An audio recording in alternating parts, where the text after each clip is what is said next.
तो ये चीज़ें बहुत अच्छी है इधर, एक्सपीरियंस बहुत अच्छा रहेगा आपका यहाँ का अगर आप यहाँ पर आते हो। लेकिन आप एज अ स्टूडेंट आ रहे हो तो मेक श्योर करो कि यहाँ का वर्किंग कल्चर कैसा है। मैंने सारे इंडिया के पैसे लगा दिए और मुझे जॉब मिल जाएगी तो मैं इंडिया में पैसे अपने चुका दूंगा।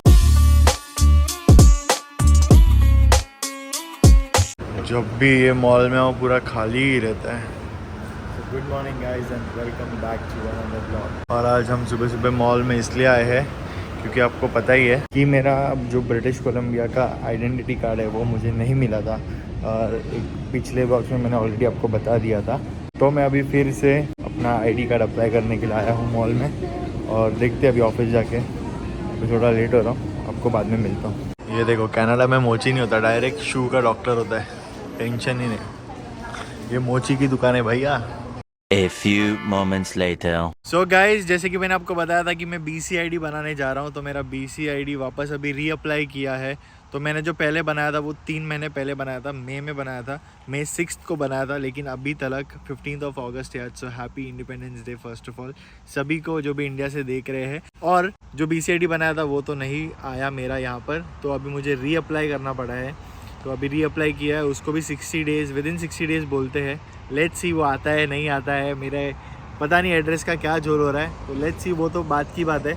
लेकिन मुझे एक न्यू चीज़ पता चली है, यहाँ पर अगर आप एज अ स्टूडेंट आते हो, वर्क परमिट पे आते हो, या आपके पास PR कार्ड है, तो अगर आप BC-ID बनाना चाहते हो, मतलब ब्रिटिश कोलंबिया आइडेंटिटी कार्ड, अभी फ़िलहाल हम लोग तो वैंकूवर में, लेकिन ये पूरे ब्रिटिश कोलंबिया के प्रोविंस में वैलिड है कि आपके पास अगर 6 मंथ्स या मोर आपके पास वर्क परमिट वैलिड है या स्टडी परमिट वैलिड है तो आप BC-ID बना सकते हो। उससे अगर कम है तो आप नहीं बना सकते। तो मैं जब गया था तो मुझसे यही पूछा गया था कि 6 मंथ से ज़्यादा वैलिड है या नहीं वैलिड है, तो मेरा तो भाई बहुत लंबा वैलिड है, तो उसका टेंशन नहीं था। तो मैंने अभी रीअप्लाई कर दिया है, तो हो सकता है कभी भी आएगा तो मैं आपको ज़रूर बताऊँगा। लेकिन उसके पहले मैं आपको ये बता दूँ कि मैं जो आपको बोल रहा था कि हम 2 मंथ्स वाला वीडियो बनाएंगे कि हम लोग एक्सपीरियंस कैसा था कनाडा में, वो सब शेयर करेंगे। तो आज वो दिन आ चुका है जहाँ पर मैं आपको बताने वाला हूँ कि कनाडा में मतलब कैसे रहा है हमारा सफ़र। जो 3 महीने हो गए हमको यहाँ पर, क्या निकला, कैसे निकला, ये सब आपको बताएंगे। कंपेयर करेंगे US और कनाडा में क्या डिफरेंस थे, और साथ ही साथ अभी जैसी मैं BC-ID से निकला तो मैं भावना को भी ऑन द वे लेकर आया। तो अभी जो मेरे पीछे कैमरा के है वो भावना है वहाँ पर, तो उसको भी पूछेंगे कि उसका एक्सपीरियंस कैसा था। लेकिन आपको मैं सच बता दूँ कि कनाडा बहुत ही ब्यूटीफुल है। देखो जो ग्रीनरी दिख रही है, हर जगह है ग्रीनरी यहाँ पर, और यहाँ पर जो लोग हैं बहुत अच्छे हैं, और कैनेडियंस ठीक ठाक है, लेकिन यहाँ पर ये अदर कंट्रीज़ के भी बहुत लोग हैं। जैसे कि आपको पता है कि कनाडा में हर एक नेशनलिटी के लोग हैं यहाँ पर बहुत इमिग्रेंट्स आते हैं अलग अलग कंट्रीज़ से। तो मैंने तो यहाँ पर बहुत देखा है। लोग बोलते हैं इंडिया में, मैंने बहुत सुना था, मैंने आपको लास्ट वीडियोज़ में बहुत बार बोले कि इंडिया में लोग बोलते हैं कि भाई कनाडा में सिर्फ इंडियंस है। ऐसा कोई बात नहीं है, यहाँ पर इंडियंस है, चाइनीज़ है, इंडोनेशियंस है, फिलीपींस है, बहुत अलग अलग कंट्रीज़ है, जापान है, जापानीज है, रशियंस है, यूक्रेन्स है, बहुत लोग हैं यहाँ पर श्रीलंकन्स लोग भी है, तो पाकिस्तान से भी लोग हैं, अफ़गानिस्तान से भी लोग हैं। बस यही है कि लोग सब सेम दिखते हैं, तो सबको लगता है कि भाई ये इंडिया ही बसा हुआ है इधर। ऐसा कोई बात नहीं है। ये मेरा एक्सपीरियंस था, जो हॉनेस्ट रिव्यू है वो मैं आपको बताने वाला हूँ। कनाडा के बारे में आपको क्या ही बताऊँ, अभी तक कनाडा बहुत सेफ़ लगा है 3 मंथ्स में। जो मेरा US का एक्सपीरियंस था वहाँ पर थोड़ा पता नहीं, वो स्टेट वैसा था, मिजोरी में हम लोग रहते थे, तो शायद वो स्टेट के ऊपर डिफरेंस था। लेकिन वैंकूवर इज़ वेरी ब्यूटीफुल, एकदम मुझे लगता है मुंबई की वाली फीलिंग है यहाँ पर। लोग हसल कर रहे हैं, लोग अपने अपने में बिज़ी है।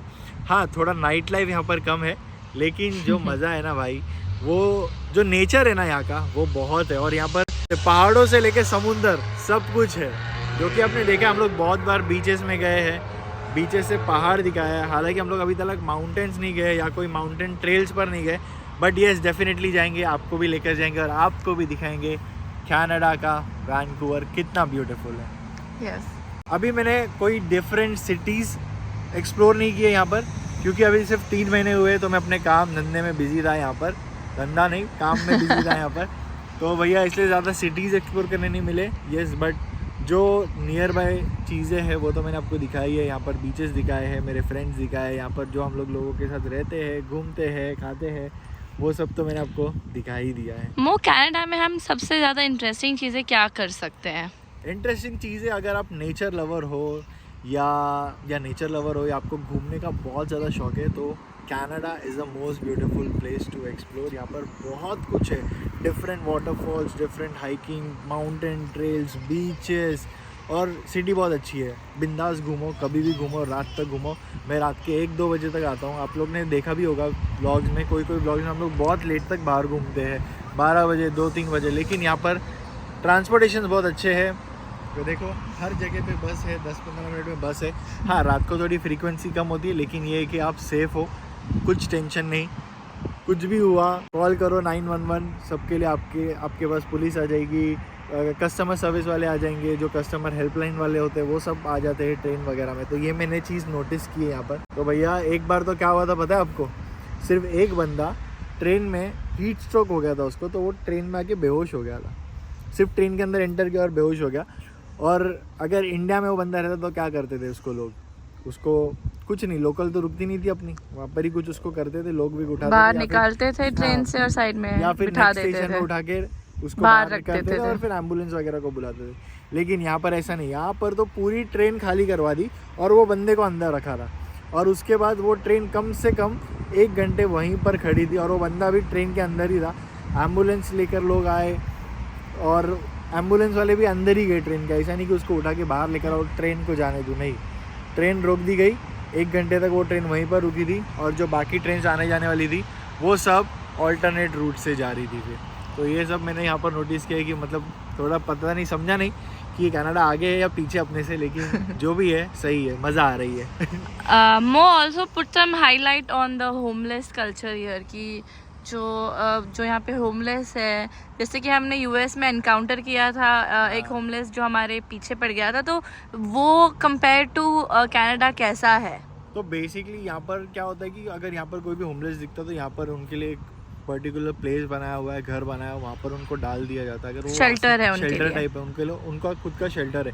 क्योंकि कनाडा में बहुत ज़्यादा ठंडी होती तो यूएस में भी है, लेकिन यूएस में ना लोग आपको बहुत बॉदर करेंगे। अगर आप रास्ते पे जा रहे हो तो आपके पीछे पड़ जाएंगे, give me money, give me cigarette, give me ये, गिव मी वो, तो वो लोग पीछे पड़ जाएंगे। लेकिन ऐसा कनाडा में नहीं है। कनाडा में अगर कोई दे रहा है तो लेते हैं, नहीं दे रहे तो चुपचाप अपना बैठे ऐसा रहते हैं। नहीं है, ऐसा नहीं, बात नहीं है, बट हमारे साथ ऐसे अब तक एक्सपीरियंस नहीं हुआ है। हाँ, यहाँ पर जो हम लोग सिटी में है और जो हम लोग का सराउंडिंग है, वहाँ पर आज तक 3 महीने में मेरे साथ तो ये दिस इज प्योरली आवर जो एक्सपीरियंस। मेरा एक्सपीरियंस है वो मैं बता रहा हूँ आपको कि ऐसा मेरे साथ नहीं हुआ। लेकिन ये सेम चीज़ मेरे साथ यूएस में काफ़ी बार हो चुकी है, मेरे घर के नीचे हो चुकी थी। तो भाई ये सब बहुत है। यूएस में ड्राइविंग कल्चर को लेके वहाँ पर ड्रिंक एंड ड्राइव बहुत लोग करते हैं, बहुत लोग गाड़ी ठोकते हैं, बहुत लोग गाड़ी उड़ाते हैं। मैंने गाड़ी लिटरली ऐसा 6-7 बार उड़ते देखी है।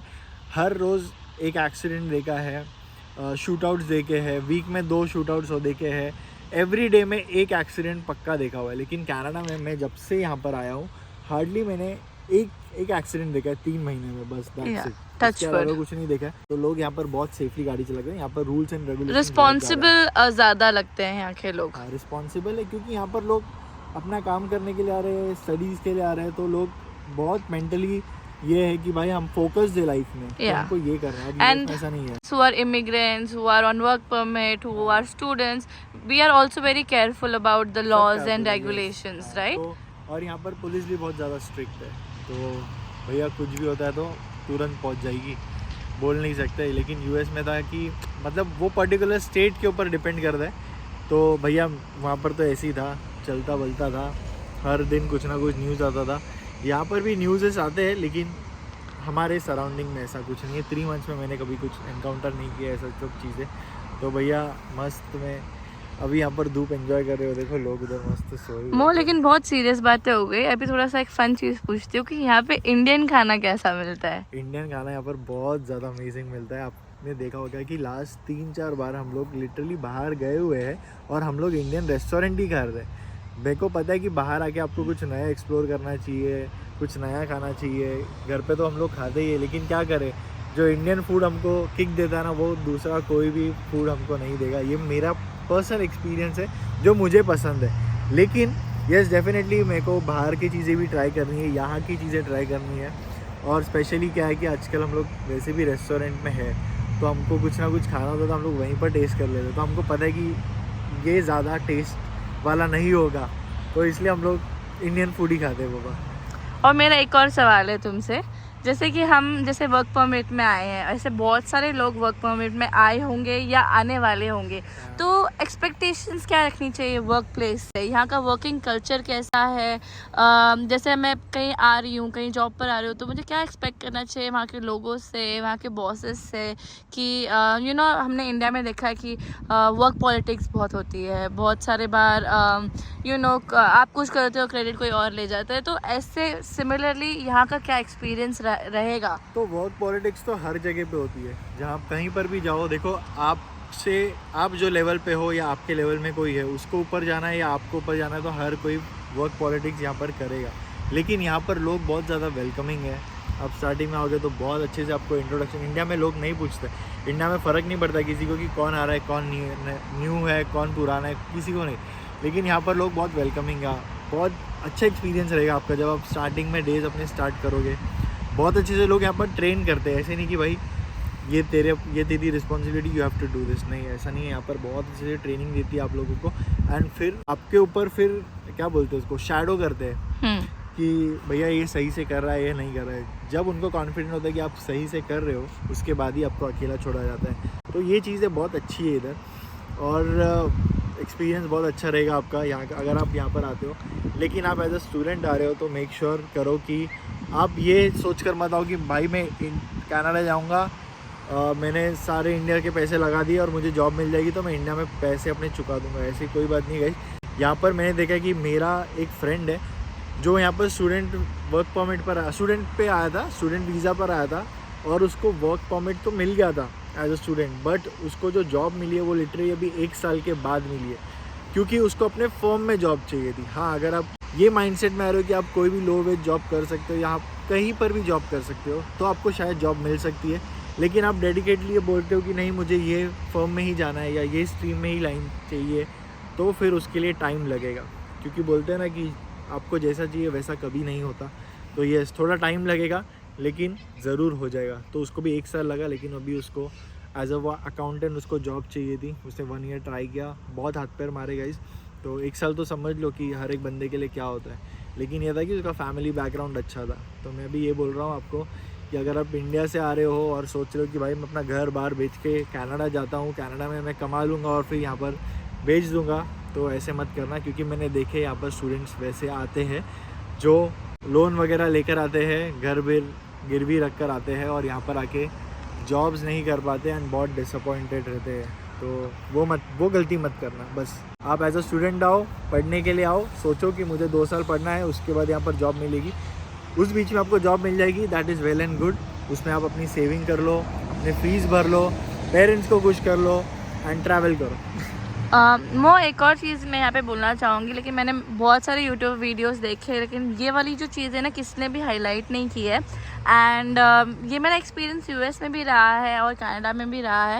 यहाँ पर बहुत सारे टाइम यहाँ के जो लोकल्स हैं उनको हो जाता है वर्क जोन आउट हो जाते हैं वो काम से, एंड उस पीरियड में they don't want to be interfere, they don't want to be asked, they don't want to be talked to. तो ये बहुत सारी चीज़ें जो लोगों को नहीं पता, एंड जैसे एक्सपीरियंस मेरा हुआ था, यू नो कि what I have been through, तो उस बारे में भी अगर आप थोड़ा सा इन्फॉर्मेशन दोगे तो इजी रहेगा लोगों को जानने में। मैंने तो कभी किसी के साथ ये नहीं किया, हाँ भावना नहीं किया है। तो गाइस इसमें ऐसा होता है कि लोग काम करते पता नहीं जोन आउट हो जाते हैं और उनको कुछ समझ नहीं आता, और एकदम या तो कोई शांत हो जाएगा या तो कोई भड़का हुआ रहेगा, और वो सिर्फ एक प्लेस में डेडिकेटली रहेगा।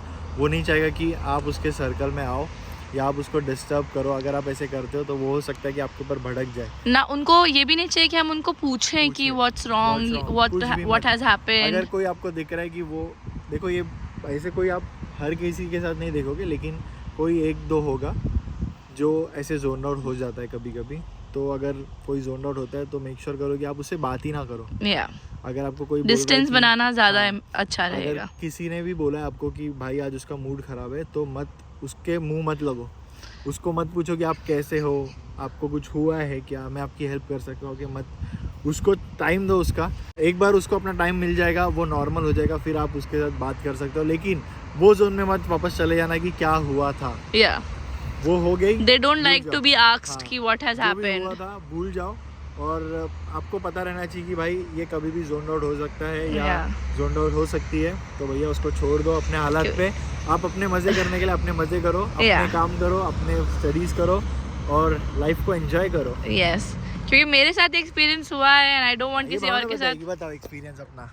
तो मेरे साथ ये एक्सपीरियंस हुआ था कि एक बंदा था XYZ जो मेरे साथ में ही हम काम कर रहे थे, एकदम फ्रेंडली होकर काम कर रहे थे and all of sudden next moment he just stopped like talking, बंद कर दिया उसने बात करना। और मैंने सोचा कि क्या हुआ, तो मैंने उनको जाके पूछा कि you know hi what happened with you करके। And the next thing I know is कि मेरी कंप्लेंट चली गई HR के पास में फॉर बॉदरिंग हिम। एंड ऐसा ही एक सिमिलर एक्सपीरियंस जो है मेरा, मतलब मुझसे नहीं, मेरे साथ नहीं हुआ था, लेकिन मैंने किसी को ऐसे जोन आउट होते हुए देखा है ना, लाइक ओ शिट ये तो जोन आउट हो गई है, तो इनसे अब मुझे दूरी बना लेनी है। तो ये एक्सपीरियंस मेरा रहा है, इसलिए मुझे ऐसा लगा कि ये चीज़ें मैं बताऊँ, क्योंकि वी फील कि ओ ये ऐसा क्यों कर रहा है, तो उसको पूछे कि उसको कंफर्ट करे। लेकिन भाई प्लीज़ लाइक स्टे अवे, किसी को कंफर्ट करने की कोई ज़रूरत नहीं है, अपना माइंड योर ओन बिजनेस, मैं यहाँ पे ये बोलना चाहूँगी। यस। तो बस यही है कि आप चाहते हो कि आप दूसरे की केयर करें, क्योंकि अपने इंडियंस में रहता है कि भाई कोई गिर गया तो उसकी केयर करते हैं, लेकिन यहाँ पर ऐसा नहीं है। यहाँ पर अगर आप किसी के केयरिंग में जाओगे तो वो आपकी लगाने में आ जाएगा। और यहाँ पर कोई अगर गिरा भी है ना गाइस, मैंने ये भी देखा है कि यहाँ पर कोई गिर भी जाता है तो लोग उसको उठाते नहीं है, उसको छोड़ देते हैं, क्योंकि उनको लगता है कि हो सकता है कि उसको उठाने का तो आपके ऊपर ब्लेम आ जाए, ये सब चीज़ें, कोई भड़क जाए, जोन आउट हो जाए। Yes. तो यू नेवर नो। तो मुझे भी ये चीज़ बोली गई है कि अगर यहाँ पे कोई गिर जाता है या किसी को लग जाती है तो तुम उसको जाके टच नहीं करोगे। बट पता नहीं, मैं तो नहीं रोक पाता अपने आप को, मैं चले जाता हूँ, मैं हेल्प करने चले जाता हूँ। भाई कि जो होगा वो देख रहा है भगवान, जो होगा वो देखा जाएगा। तो I hope but ethical is to not help. हाँ, बट यहाँ पर वैसे बोलते हैं, लेकिन मैं नहीं रोक पाता, मेरा दिल नहीं मांगता। तो जो है वो है, बाकी लाइफ यहाँ पर मज़े में चल रही है। आपको कुछ चाहिए तो आप कमेंट में पूछ सकते हो हमको। और मैं ये बोल रही थी कि बहुत सारे लोग ना हमें वीज़ा के बारे में फिर से पूछ रहे हैं, बहुत सारे डाउट्स हैं। तो अगर जिनको भी जो भी डाउट्स है ना, तो वो इस वीडियो के नीचे सारे कमेंट्स कर दे एंड हम एक डेडिकेटेड वीडियो बनाएंगे उसके लिए। हाँ, जो भी आपको US वीज़ा या कनाडा वीज़ा के बारे में पूछना है तो आप हमें पूछ सकते हो। तो बस गाइस, आई होप अपने मज़े किए इस वीडियो पे, आपको अच्छा लगा हमारा एक्सपीरियंस। इस ब्लॉग को करते हैं यहीं पर एंड, मिलते हैं आपको न्यू ब्लॉग पे। तब तक जुड़े रहिए मेरे साथ, like share and subscribe. See you in the next blog. Bye bye and high phi.